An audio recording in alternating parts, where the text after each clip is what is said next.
Ich habe heute einen sehr ungewöhnlichen und spannenden Gast bei mir auf dem Sofa.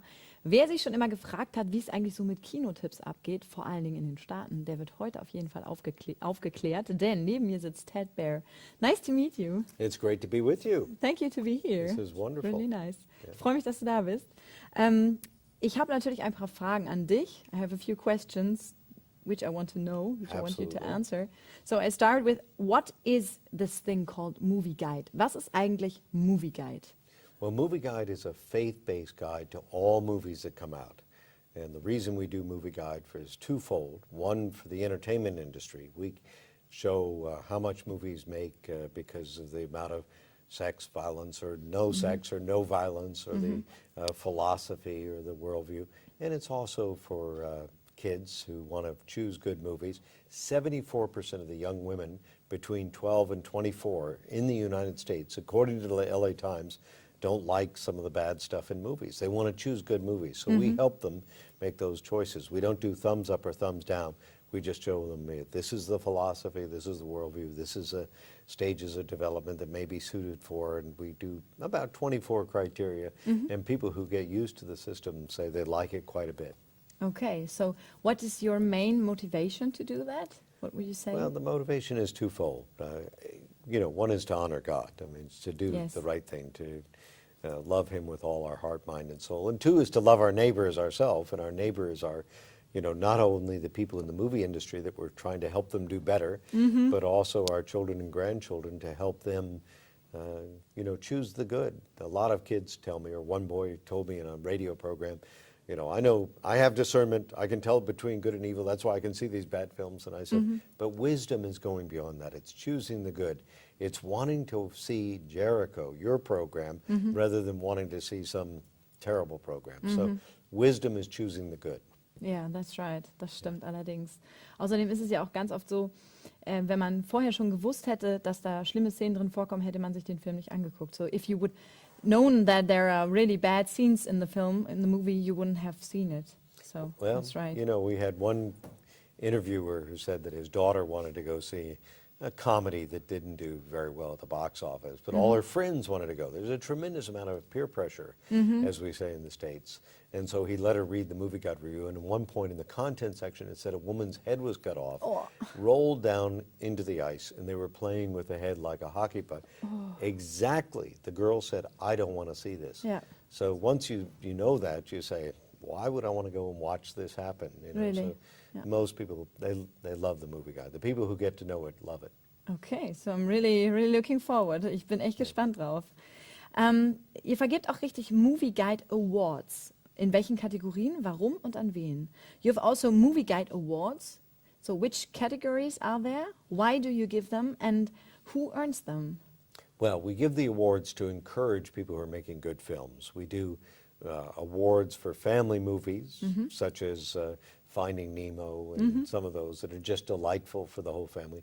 We do awards for mature audience movies, movies that maybe children might not want to go to, like The Passion of the Christ or Amistad, that we love the movies, but they're not for younger audiences because they may have too much violence, they may have too much tough topics in there that not everybody would want to see. And we give awards for movies with strong Christian content. We give a $50,000 prize for movies with strong Christian content, $50,000 prize for television programs with strong Christian content, and then a $50,000 prize for first-time screenwriters who write scripts with strong content.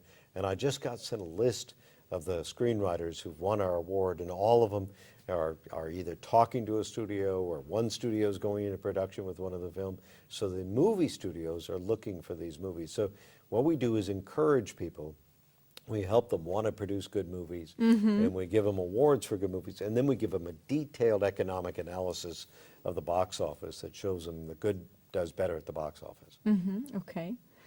Wie bist du selber dazu gekommen, das überhaupt so zu machen? Also was hast du für eine Intention, beziehungsweise wie organisierst du das Ganze? How did you come to that, to do that movie guide, and which intention did you have, and how do you organize everything? So it's a lot of work. Well, there are two sides of the story of how I came to it. One of them, and it is a lot of work, I grew up in the movie industry. My father was a cowboy star in the 30s. He won the box office award. What was his name? His name was Tex Allen, Bob Tex Allen, way before your time. He won Okay. the box office in 1936. And he played in about 80 movies, and then he was on Broadway for many years. I grew up in a non-Christian home, and I came to Christ when I was 28 after financing 5 feature films, putting the money together for 5 feature films, getting the people to invest.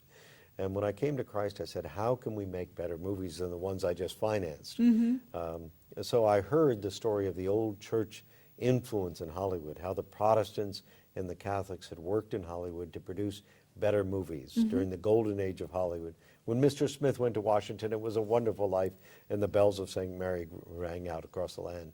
And the church had closed down its offices. It had stopped working in Hollywood. Lots of groups work in Hollywood, from the Jewish Defense League to the Arab American League to women's groups and different groups but the church had closed down. So we went back in there to say we can be more redemptive, and we've seen the number of movies with positive Christian content go from 1 in 1985 to 50% last Wow. year. That's really cool Yeah, it's great. to hear that. It's a gift from God. Yeah, it is. So how many people are working together for Movieguide? What would you We have 2 say? offices, one in Atlanta and one in California. We have 18 people and a lot of stringers, reviewers. So someday, if you want to do reviews of German films, we'd love to have you do them. So we have a good team of reviewers. Our assistant editor got his PhD in film studies from Northwestern, where Charlton Heston went to school. Our managing editor was the head of Sony Wonder and the head of ABC Children's Television. These are very competent, good people, many of them with higher degrees who really take film seriously, but they don't look at it from a narrow perspective of a basement film society nerd. They look at it from what's fun, what's popular, Yes. and what is the reason that it's fun and popular. Okay. Welches Ansehen hat eigentlich Movieguide, also diese Organisation in den Staaten und auch international? Which reputation has Movieguide in the USA and international? Well, it depends on who you talk to. In the movie industry, we do very well. We've got a long support. We do very well within, our viewer base, and we do a TV version, a radio version, an internet version. So we reach lots of people, a lot of parents. And like anything else, when you're putting a faith-based perspective, you're going to get people who are critical of a faith-based, not the industry, because the industry, people think they'd be critical, but actually they want that audience. Yeah. So Disney a year ago said they're only going to do films with romance, no sex, with action, no violence, and with dialogue, but no foul language. So the studios say, this is a big audience, we want to reach it.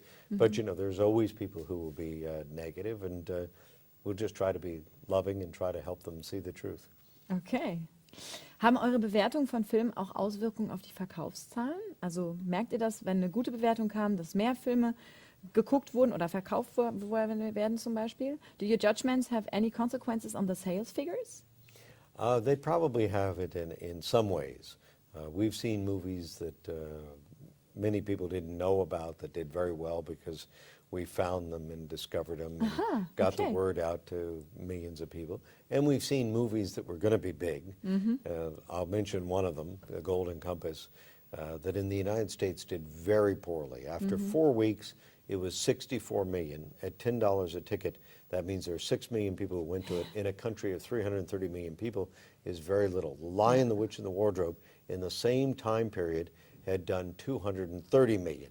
Wow. So that means that it didn't do well. Now, what we found among youth is that there were youth groups who discovered our review of Golden Compass, and one from Wheaton and one from another school, and they were starting blogs, don't go, choose something else. So we saw all these youth groups get excited about our review, so it was wonderful. Okay.